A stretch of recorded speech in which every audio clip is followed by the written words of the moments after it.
Ang robot ni Luis. Si Luis may ara nga robot, hindi ini hampanganan. Nagabulig ini sa iya, ginahatagan siya sang robot sang ilimnon, ginakuha sini ang iya mga libro, pirmi ara ang robot. Paborito niya ang robot nga ini, ginhingadlan niya ini nga bot-bot.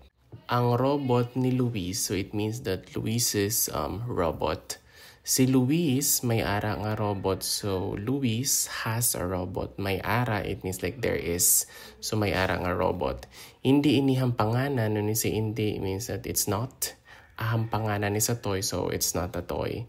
Nagabulig ini sa iya, bulig means help, so this helps him. Ginhatagan siya sang robot sang ilimnon, hatag means like give, ginahatagan siya sang robot sang ilimnon, an ilimnon is a drink.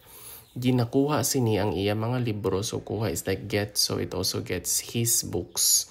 So a libro is a book, mga libro, so the mga is it's like a plural marker. So libro is a book, mga libro is books. Pirmi ara ang robot, so pirmi is like always, ara is there, so the robot is always there. Paborito niya ang robot nga ini, so paborito is favorite, so this robot is his favorite. Ginhingadlan niya ini nga bot-bot, so ngalan is like a name, so ginhingadlan niya ini nga bot-bot, so he named this robot bot-bot. So the name of the robot is bot-bot.